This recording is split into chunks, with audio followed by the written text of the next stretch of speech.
Jamais pensé au monde clandestin de la mafia. Plongeons dans les origines troubles de cette société secrète tristement célèbre. Notre voyage commence en Sicile au XIXe siècle, une époque et un lieu marqués par la pauvreté, l'instabilité politique et la répression sociale. Le peuple commun, écrasé sous le poids du féodalisme, aspirait à un sauveur, une force de vigilance pour les protéger contre les oppresseurs. Cet élan a donné naissance à Cosa Nostra, un terme se traduisant par « notre affaire », une société secrète promettant protection et justice, bien que de manière illégale. La formation de Cosa Nostra n'était pas un événement fortuit. C'était une structure soigneusement planifiée, respectant un ordre hiérarchique strict, avec à sa tête un capo di famiglia, ou chef de famille, suivi de capo régime, ou capitaine, et de soldati, ou soldats en bas de l'échelle. Cette pyramide de pouvoir était unie par un code sacré de silence. L'omerta, un serment de ne jamais révéler de secrets mafieux aux étrangers, même sous la menace de la mort. Alors que cette machine bien huilée du crime organisé commençait à rouler, elle diversifiait ses activités. L'extorsion et la contrebande devenaient leur pain quotidien, tandis que les raqueteurs de protection prospéraient. Les clans de la mafia offraient une protection aux entreprises et aux individus contre les forces de l'ordre et les clans rivaux en échange d'une somme importante. La mafia n'était pas une entité unique, mais une conglomération de familles et de clans, opérant chacun dans son propre territoire.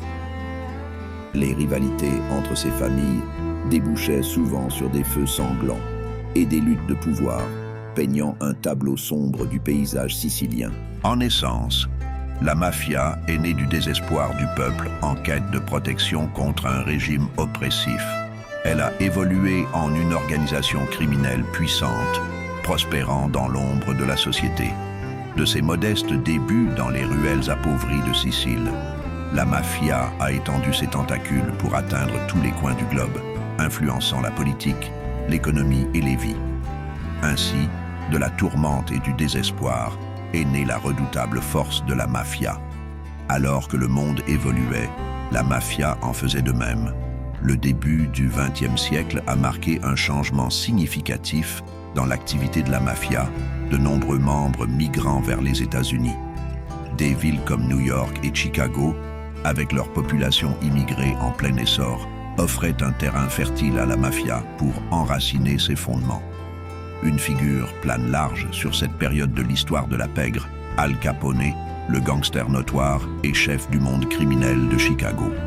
Capone a capitalisé sur l'époque de la prohibition, lorsque la vente, la production et le transport d'alcool étaient interdits.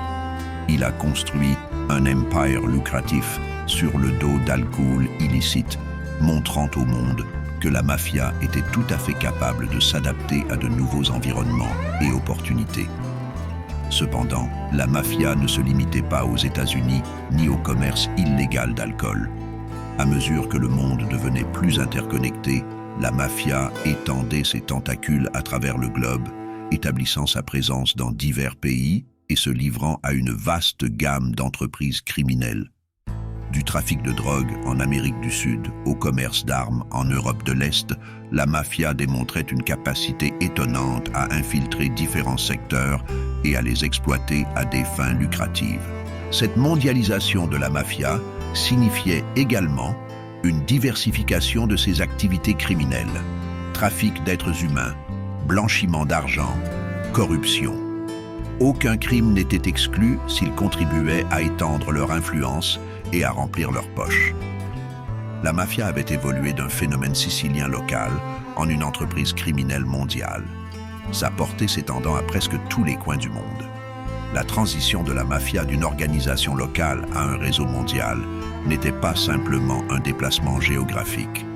Cela marquait une évolution significative dans la nature du crime organisé.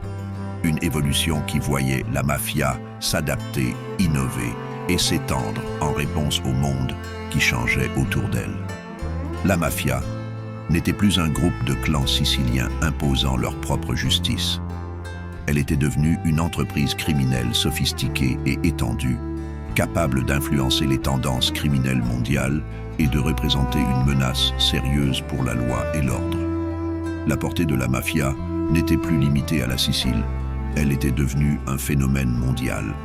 Cependant, à mesure que la mafia grandissait, les forces contre elle grandissaient aussi. Dans cette lutte constante entre l'ordre et le chaos, les agences de renseignement et les forces de l'ordre international ont pris la première place. Leur mission était claire: combattre l'influence insidieuse de la mafia, démanteler ses opérations et traduire ses membres en justice. Aux États-Unis, le Federal Bureau of Investigation, FBI, a établi une unité spécialisée uniquement pour enquêter et poursuivre le crime organisé. Leurs efforts ont abouti au Racketeer Influenced and Corrupt Organizations Act, ou RICO, en 1970. Cette loi permettait la poursuite des individus impliqués dans une organisation criminelle pour les crimes collectifs commis par le groupe. Un pas significatif en avant dans la lutte contre la mafia.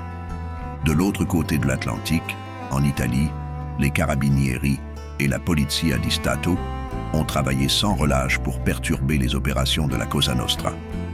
Ils ont soutenu des lois qui visaient l'association mafieuse et la saisie des biens, donnant aux autorités le pouvoir de confisquer les gains mal acquis du crime organisé. Cependant, ces efforts n'étaient pas sans défi. La mafia, rusée et adaptable, s'est infiltrée dans les institutions et les entreprises, les utilisant comme boucliers contre les forces de l'ordre. La corruption était endémique, les autorités étant souvent corrompues pour fermer les yeux, voire aider activement la mafia dans ses activités néfastes. De plus, le code de l'Omerta, le serment de silence de la mafia, rendait la collecte de preuves difficile. Les témoins étaient souvent trop terrifiés pour parler, et ceux qui osaient briser le silence étaient confrontés à des représailles sévères. La mafia, dans sa poursuite impitoyable du pouvoir, laissait une trace de peur et de silence qui entravait les efforts des forces de l'ordre à chaque tournant. Cependant, malgré ces obstacles, la lutte contre la mafia persistait. Chaque condamnation, chaque bien saisi, chaque petite victoire était un coup contre l'empire souterrain. La bataille était difficile, l'ennemi redoutable, mais la détermination de ses engagés pour la justice restait intacte. La lutte contre la mafia était engagée, mais elle était loin d'être facile. Contentés de pas de priver les gens de leur sérénité d'esprit, ils entravaient également le développement social et économique par la corruption, l'extorsion et la manipulation des marchés. La mafia déformait les économies, décourageant l'investissement et étouffant la croissance. Les manœuvres du monde souterrain continuaient à tisser leur sombre tapisserie, mais au milieu des ombres, la lumière de la justice brillait de plus en plus. Les actions de la mafia n'étaient pas sans conséquences. Une phrase glaçante, n'est-ce pas? Pourtant, la réalité qu'elle décrit est encore plus glaçante. Les empreintes du crime organisé sont profondément gravées dans le tissu de la société, apportant avec elles violence, peur et insécurité. Commençons par la violence. Les opérations de la mafia n'étaient pas réputées pour leur subtilité. Le sang versé était souvent leur langage, leur monnaie, leur méthode de négociation. Les rues se transformaient en champs de bataille et les innocents étaient pris dans la mêlée.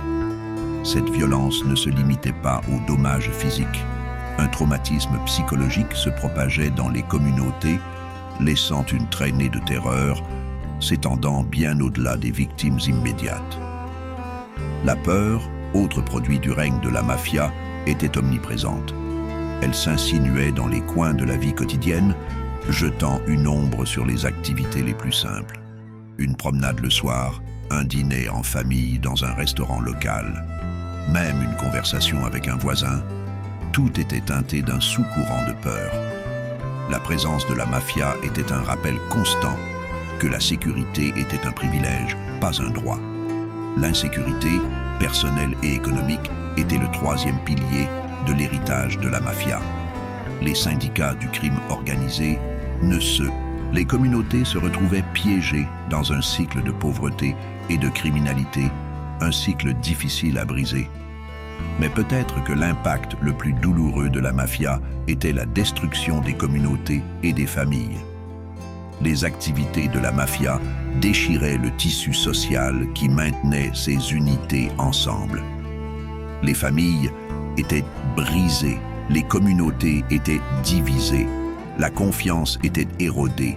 Les dommages n'étaient pas seulement physiques, mais profondément émotionnels et psychologiques. En fin de compte, le règne de la mafia ne concernait pas seulement le crime. Il s'agissait de contrôle, de peur et de destruction. Il s'agissait du démantèlement systématique des structures de la société et de l'érosion de ses valeurs.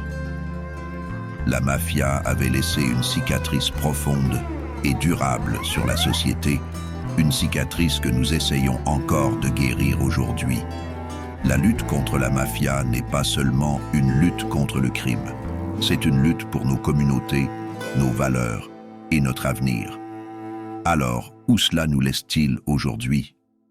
En regardant vers l'avenir, nous devons reconnaître l'importance de la lutte en cours contre la mafia. Ce monde clandestin s'est révélé être un adversaire résilient et redoutable. Mais nous devons nous rappeler que sa force provient des ombres. Lorsque nous éclairons leurs activités, nous les privons de leur pouvoir. La lutte contre la mafia n'est pas seulement une responsabilité des forces de l'ordre et des agences de renseignement. C'est un devoir collectif qui incombe à nous tous. Les gouvernements du monde entier doivent rester vigilants en agissant et en appliquant des lois qui étouffent la vie même du crime organisé. L'argent. Des réglementations plus strictes sur les transactions financières, une transparence accrue dans les opérations commerciales et des sanctions plus sévères contre la corruption ne sont que quelques étapes dans le long voyage pour débarrasser la société de ce fléau. Tout aussi important est le rôle de la société civile. Chacun de nous peut contribuer à cette lutte. Cela peut être aussi simple que de refuser de fermer les yeux lorsque nous voyons quelque chose de suspect. Cela peut être aussi courageux que de faire face à l'intimidation et de refuser d'être réduit au silence. L'éducation et la prévention sont des outils puissants dans notre arsenal. En enseignant à la prochaine génération le coût réel du crime organisé, les vies perdues, les communautés détruites, le potentiel étouffé, nous pouvons les inspirer à rejeter l'attrait de l'argent facile et du faux pouvoir. Nous devons leur inculquer les valeurs de l'honnêteté, de l'intégrité et du respect de la loi. Mais n'oublions pas la partie la plus importante de l'équation, l'espoir. Nous devons croire en un avenir où la mafia sera reléguée au livre d'histoire. Un récit d'avertissement d'une chemin que la société a choisi de ne pas emprunter. La lutte contre la mafia est complexe et ardue, pleine de nombreux défis. Elle exige de la ténacité, du courage et un engagement ferme envers la justice. Mais c'est une lutte qui vaut la peine d'être menée pour l'avenir et les générations à venir. La lutte contre la mafia continue, et c'est une lutte que nous ne pouvons pas nous permettre de perdre.